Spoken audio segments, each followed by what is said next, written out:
Fishing video প্রেমী ভাইরা সবাই আসসালামু আলাইকুম। আশা করি সবাই ভালো আছেন, আমরাও ভালো আছি। আর ভালো থাকার দরুন আজকে আবারও পলো বালতি নিয়ে চলে আসছি সেই ডুবাতে।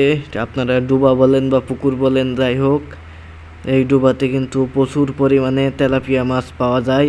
আপনারা বিগত ভিডিওগুলোতে দেখেছেন যে এইখানে টোপে টোপে, প্রত্যেক টোপে টোপে তেলাপিয়া মাছ পাওয়া যায়। তো এখন অনেক রোদ, দুপুর 1:30 বাজে, মাথার উপর খাড়া রোদ, বেশ গরম। তবে স্বস্তির বিষয় হলো, যেটা পূর্বেও বলেছি, যে এখানে প্রচুর বাতাস।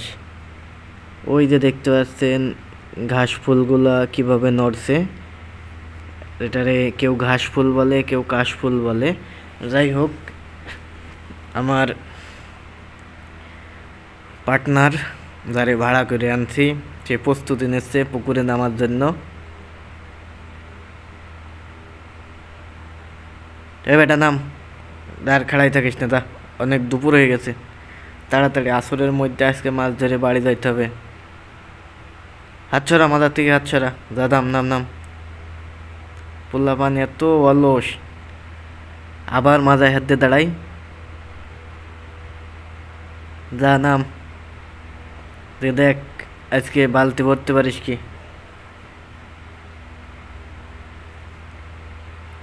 কিরে বেটা, কথা কি তোর কানে ঢোকে না? মাথার থেকে হাত ছড়ে নাম। পাইছে। এই আমার এই পার্টনারের ভাবভঙ্গি একদম পুরো আলাদা। হ্যাঁ, টার্গেট করে করে একদম জায়গা মতো ঝেড়ে দিচ্ছে। মনে হচ্ছে প্রথম টোকাই একটা মাছ পাওয়া যাবে। কিরে, পলো ভেঙে ফেললি নাকি? না, মিস মিস চান্স হয়েছে। আবারও ট্রাই করুক, দেখা যাক আজকে কি মাছ পাওয়া যায়।